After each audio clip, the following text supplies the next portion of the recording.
Привет! Эта партия, это первый тур турнира, посвященного Дню шахмат от 20 июля 2025 года. Я играл черными против Варданян Авет, если я правильно назвал его имя. И я, честно говоря, думал, что ему может быть 6 или 7 лет. Но потом я посмотрел его профиль на сайте FIDE, и оказалось, что ему 8 или 9 лет. Он разыгрывает дебют так немножко интересно, решил не занимать сразу центр, не знаю почему. Вот. Я в этом турнире играл всегда Пирцева-Фимцева или староиндийские какие-то построения. Ну, старался все партии, все 7 партий. Вы можете посмотреть, я сыграл староиндийские построения. Вот он выводит слона, это типичный способ борьбы с вот этой у нас крепостью мощной, да, черных, которую они пытаются выстроить. Он хочет построить батарею и затем разменять слонов, да. Вот, с этого поля h6. Здесь я задумался, думал, что же с этим делать. Вообще, это интересный порядок ходов. Он допускает конь g4, но, видимо, белые об этом не беспокоятся. Я пошел здесь конь d7, ход сомнительный, компьютер говорит. Ну, хотелось просто пойти e5 и не хотелось спешить с рокировкой. Также хотелось в случае длинной рокировки подготовить, может быть, ходы c6, b5 и конь c6. Вот. Овец здесь делает ход слон c4, это ход интересный, он создает конкретную сразу угрозу. А может быть даже пожертвовать слона и пойти конь g5 и конь e6.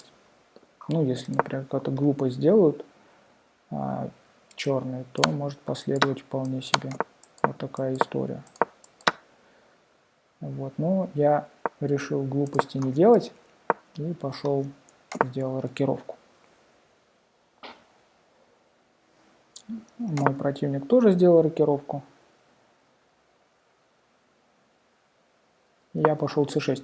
Но надо играть достаточно быстро. И я просто прикинул, что на ходы типа e5 у меня всегда есть ход конь g4. И, может быть, на продолжение там e6 или что-то типа этого я могу либо ударить сразу, либо пойти конь b6. Такие темповые ходы тут заготовлены. Сейчас ход c6 это, возможно, уже угроза, да, b5, p4, угроза этой пешки. Ну, Пирцева-Фимцева это такой дебют, в котором нужно быть готовым вызвать огонь на себя, да, и затем уже пользоваться какими-то контратакующими возможностями. Вот белые пошли слон b3, как раз не давая каких-то темповых ходов, да. Вот, честно говоря, я не ожидал такого мощного сопротивления в первой партии. Овет молодец. Вообще, когда играешь в таких турнирах, ну и я там заявлен вторым, наверное, в этом списке, в рейтинге. Это вторая доска, кстати, вы можете увидеть, это вторая доска. Не ожидаешь какого-то в первом туре серьезного сопротивления от противника. Почему? Потому что, скорее всего, играешь со второй половиной турнирной таблицы. Овет играет очень уверенно, вы можете увидеть, как он ведет себя даже за доской, очень спокойно. И мне понравилось, он так тихонько делает ходы, так уверенно, и нажимает на часы. Его стиль того, как он ходит, мне очень понравился. Ну, долго думал здесь, потому что хотел перехватить. Было желание как-то перехватить, но желание есть, а возможностей на доске не так уж и много было. Наверное, надо было здесь сыграть e5, захватить центр сразу. Но хотелось как-то сделать это в более подходящий момент, что ли, потому что e5 мне не нравилось, там просто побил, скажем, a4. Позиция такая довольно-таки равная. Вот, и, ну, да, можно там пойти, компьютер предлагает ферзь e7 какой-то ход, но в целом такая позиция очень симметричная и равная. Поэтому я решил не спешить и пошел здесь ферзь c7, такой гибкий ход. Идея в том, чтобы не допустить просто e5, да, взял несколько раз под контроль это поле. И вот здесь белые начали делать какие-то интересные вещи. Конь d2. Ну, конечно, амбициозность этого хода присутствует. Я сначала, честно говоря, не понял, в чем его идея. Я почему-то подумал, что если я пойду e5, то хотят занять пункт d6. Но в результате оказалось, что амбиций тут побольше. Я пошел b5 в партии. Белые пошли спокойно a3. Да, и вот теперь, кстати, компьютер показывает этот ход f4. Я почему-то даже не смотрел на этот ход. Не было у меня в мыслях, что в этой позиции белые могут пойти f4. Я знаю просто в дебюте такой вариант, да, австрийская атака на Перцева-Фимцева в самом начале. Вот, но как бы вот такой подготовки, медленной, методичной, постепенной, я, конечно, не ожидал. Тем более от столь юного шахматиста. Ну, пошел опять, да. Опять решил захватить какое-то пространство здесь, да. Слона можно сюда, можно сюда.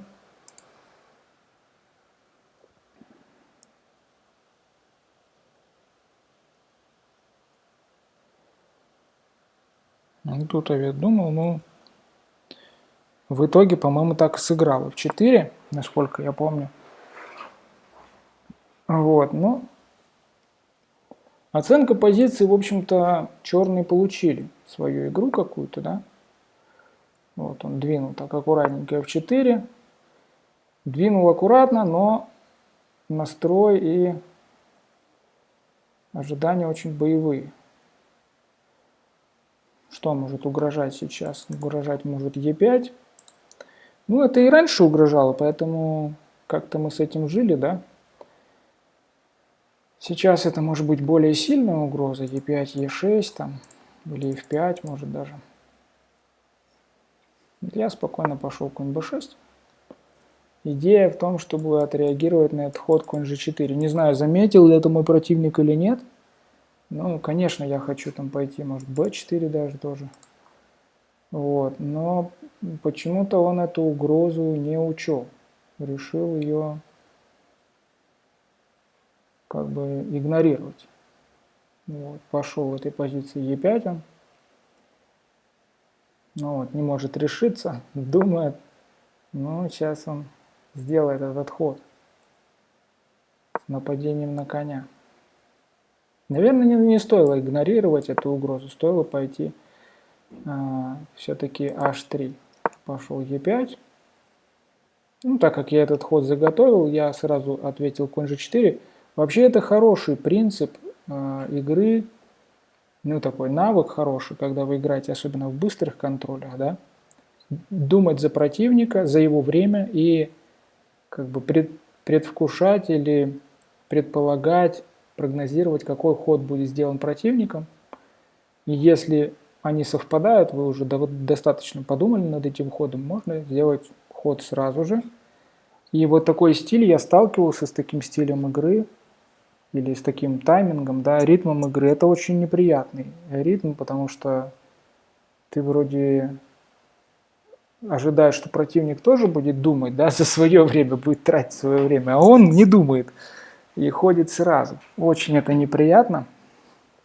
Я стараюсь эти секретики или фишки применять в своих партиях тоже. Вот, ну, честно говоря, я ожидал большего от хода конь g4. То есть я думал, что это даст мне какое-то большое преимущество.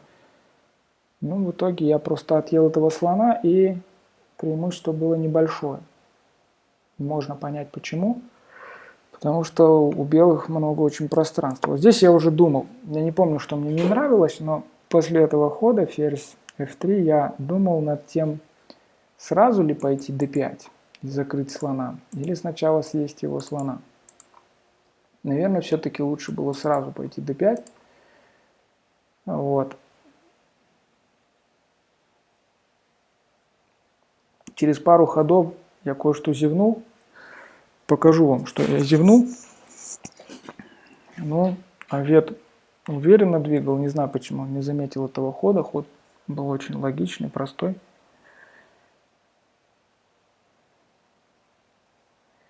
Конечно, хочется что-то сделать с его центром, да, как-то его развалить, как-то его разрушить. Вот. Но c5, но все эти потуги черных, они немножко игнорируют сильные фигуры белых. То есть хочется все-таки эти фигуры или разменять, или бороться как-то с ними. Именно поэтому я думал насчет хода d5, закрыть этого слона. И в целом, как бы это вписывается в концепцию игры черных, в том смысле, что я вот там полпартии гибко как-то старался играть, чтобы эти пешки не двигать и сделать эти ходы как бы в самый подходящий момент.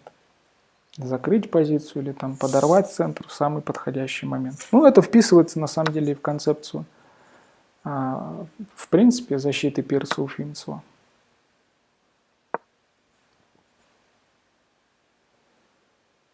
Вот не могу все решиться. На самом деле нерациональная трата времени, честно говоря, но все-таки решился. Не помню, сколько там я времени потратил и закрыл позицию. Но с другой стороны, надо отметить, что вообще это правильный метод игры, да, выделять такие некие критические позиции в партии, в которых вы думаете подольше, а затем, когда вы уже определились с планом, с тем, что вы будете делать дальше, уже играть быстрее. Вот, ну, это будет заметно в этой партии, по-моему, после этого хода. Тут вот камеру парень проходил, толкнул, вы можете видеть, она немножко изменила направление, но ничего страшного, вроде все равно все видно. Вот здесь он пошел конь Е4. Да, можно было и H3, конечно, пойти. Вот, и здесь я снова задумался, не помню, над чем именно я думал, но помню одно, что я хотел как-то разобраться с этим центром, мне этот центр не нравился. Конечно, здесь есть какой-то план на ферзевом фланге, может быть, он, кстати, может быть, так и лучше было пойти вот так просто, да, и занять линию Б. Но как-то мне не нравилось, что меня угнетают вот в центре, и ну, компьютер вообще говорит, что здесь все отлично у белых. Конь А4, конь С5, и все великолепно. Вот. Поэтому это, конечно, требует какой-то подготовки. Мне не нравилось, что на королевском фланге у меня очень мало пространства. Вот я хотел что-то с этим сделать, ну, потому что план может быть такой простой достаточно, да? Вот.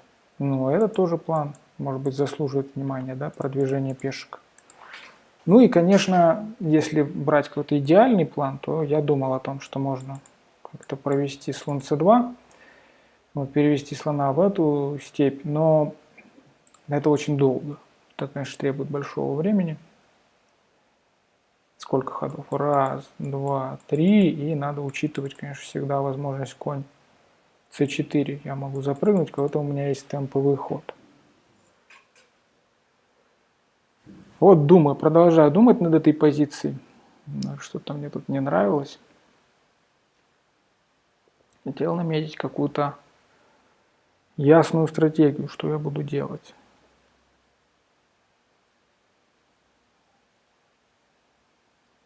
Эмоции во время партии тоже интересная тема, конечно. Но я помню, что Авета очень уверенно держался. Знаете, когда играешь партию, вот какое-то есть ощущение внутренней борьбы психологической вот, двух шахматистов, когда ты находишься в этом процессе, вот, я какого-то волнения от него или какого-то страха не чувствовал. На самом деле это нормальное состояние, так и нужно, таким оно и должно быть. Вот. F6 в итоге я пошел, не самый лучший ход, и что я зевнул, сразу вам покажу. Ну, можете, кстати, видео на паузу поставить и попробовать сами найти. Вот, но зевнул я ход конь Е4. Конь Е4, и конь у нас направляется на поле идеально, c5, и преимущество инициатива может перейти даже к белым. Вот, он этого не заметил, пошел ладья Е1, не самый лучший ход. Вот. Может быть, здесь нужно было как-то это исправить, эту ошибку, да, может быть, пойти там слон f5, помешать ему пойти на e4. Но с другой стороны, слон f5 это ход, который не мешает пойти на e4. Все равно мы можем пойти, даже ферзем ударить, ничего страшного нет, здесь связка. Вот.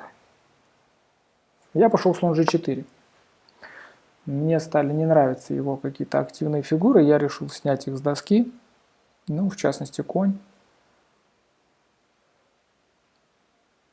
Он здесь как-то очень просто отреагировал. Я встал просто посмотреть, встал из-за доски, посмотреть, что там с камерой, все ли в порядке. Кстати, хочу отметить, что вот эти столы в доме шахмат, которые на подиуме, обратите внимание, это вот столы, которые были сделаны идеально для шахматных турниров.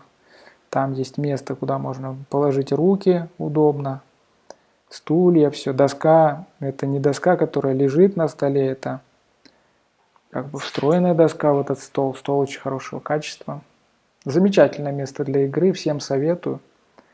Турниры проходят каждый месяц, бывает блиц, бывает рапид. Рапид точно каждый месяц проходит, иногда еще блицы бывают. Вот, очень приятно всегда там играть. Но Тавет не может решиться. И, наконец, он ходит, по-моему, h3 он пошел, если я не ошибаюсь. Ну, хотел ударить, но ударить, конечно, это совершенно бессмысленно. Я не знаю, какой может быть смысл. Ой, бить эту пешку, да. Я побью, у меня ладья вторая встанет на открытую линию. Слон здесь закрыт. Не вижу смысла делать этот ход. Так преимущество станет только, наверное, у черных еще больше. У черных и так небольшая инициатива, но здесь, если еще мой конь окажется на e4, будет идеально. Ну, надо не зевнуть. С другой стороны, надо не зевнуть. Допустим, побил. В5 здесь можно вполне себе что-нибудь зевнуть. Да? Такой удар, например. Надо играть аккуратно. Опять же, все равно. Ну, с другой стороны, f5 надо пойти, да. Ну, кстати, после f5 угроза на d4. Поэтому как-то действовать тоже надо белым осторожно. h3 ходит Тавет. Я побил, не думая. Ну, потому что слону здесь нечего делать. Побил сюда, тоже не думая. Насколько помню. Немного. Ну, один вариантик я здесь рассчитал. И, в принципе, мне он понравился. Я просто вспомнил известную поговорку с молодежью в эндшпиль. Вот. И дело в том, что после этого хода вот это вообще выглядит как-то бессмысленно, да, то есть я так пойду, и мои пешки потом будут надвигаться и давить очень сильно на ферзевый фланг. Вот. А то, как было в партии, ну, кстати, все равно так надо было пойти, то есть компьютер говорит, что это более хороший ход. В партии было сыграно так, я немножко придавил по линии, ферзь g4, Авет сделал быстрый этот ход, и это правильный ход, наверное. Куда-то направить ферзя на какие-то слабые поля. Ну и на самом деле, идя на эту позицию, я уже думал о простом очень ходе. Да, я сказал, что я вспомнил эту фразу с молодежью в эндшпиль. И я думал о ходе либо ферзь c8, либо ферзь d7. Вот два варианта. Ну, ферзь c8 мне больше понравилось, и потому что я хотел ладью, в принципе, обратно вернуть на ферзевый фланг. Опасности того, что белые займут линию, я как-то не чувствовал за доской. Ну, ее, похоже, не было, никакой опасности в этом. И был один ход, который я недооценил, и который нужно было сделать, наверное, белым. Сильный ход.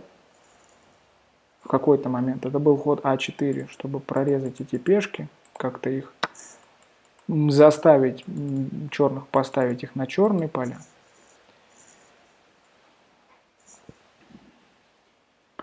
Возможно, поэтому в этой позиции, может даже в этой позиции надо было сходить А4. Овет ударил. Тоже ударил ладьей. Ну, конем явно нет смысла бить, и нет... Я не хотел, честно говоря, и ладьи менять. То есть, если бы пошли белые ладья f1, я бы все равно ушел от размена. Конь e2. Конь e2, опять же, конь e4. Вот компьютер снова напоминает про этот ход. Повести коня на c5. Белые этого не видят. Ну, или, может, недооценивают эту возможность. Этот ход я тоже видел сразу. Это такая типичная идея для пирца Уфимцева. Вот, для пирца Уфимцева, для староиндийской. Ну, для кого-то это может показаться экзотикой, но на самом деле, чем больше в последнее время я партии смотрю, тем больше я понимаю, что слон может подключиться с этой стороны довольно неожиданно. Ну, а вот компьютер говорит, что, может быть, лучше было сначала включить ход А4. Вот здесь уже начинаются проблемки. Овет пошел c3. Да, это ошибка. Вот. Почему это ошибка? Потому что... Ну, кстати, можете поставить на паузу и попробовать найти следующий ход. Я сделал ход, насколько я помню, неточный. Это был неточный ход. Вот. Опять же, это был неточный ход. Почему он был неточным? Потому что он допускает, насколько я понимаю, А4. Вот. То есть надо было не дать этой возможности. Ну, белые как бы не бьют сразу. Надо было пойти А4, да. Я побил bc. И теперь обнажается вот эта слабая пешка на b2. Двинуться вперед она не может. Ладья может занять линию b. В общем, я на самом деле не ошибся с вот этим выражением, с молодежью в эндшпиль. Почему? Потому что ну, оценка позиции сильно изменилась, да, после перехода в эндшпиль. Практически сразу была допущена грубая ошибка. И она не одна. Сейчас вы увидите, что будет допущены еще ошибки. Белые здесь должны были защищаться, наверное, да, как-то осторожно, но белые пошли конь g3, я пошел ладья b8, напал на пешку. Ладья b1 и слон d2. Достаточно точный ход. Для чего? Для того, чтобы просто вернуть на место коня в пассивное положение. Нечем защищать эту пешку. Здесь связка. Грозит слон бьет c3, да, на связке. Вот, поэтому приходится возвращать коня в этом положении. Здесь дальше я дал шах, чтобы подальше куда-нибудь запинать короля. Он пошел король h1, нужно было король h2 пойти. Ну почему король f1 нельзя было ходить? Потому что ладья f8, да, и ладья заезжает куда-то. Очень неприятно. Вот, он пошел король h1, король f7. Ну, видите, все равно пришлось пойти король h2, король e6. Вот идея этого хода, она очень простая. Я готовил c5. Здесь был такой ресурс, как c5. Ну и вот белые мне дали его полноценно провести, этот ресурс, использовать его. И король на e6, почему он усиливает этот ресурс? Потому что если взять, теперь я забираю, у меня вот эти проходные, они очень сильные. Ну, по крайней мере, вот эта, да, проходная, она очень сильная. Можно, конечно, наверное, и просто съесть. Вот, но король g3. Здесь уже поддавливало у белых время. Нужно было делать ходы быстро. Ну, а у черных просто выигранная позиция, поэтому побили. Логика ходов черных очень простая. Они нащупали одну слабость, да. Вот, теперь им нужно создать еще одну. Черные централизовали короля, создали еще одну слабость и переходят к атаке на эту слабость. Очень становится белым тяжело все это защищать.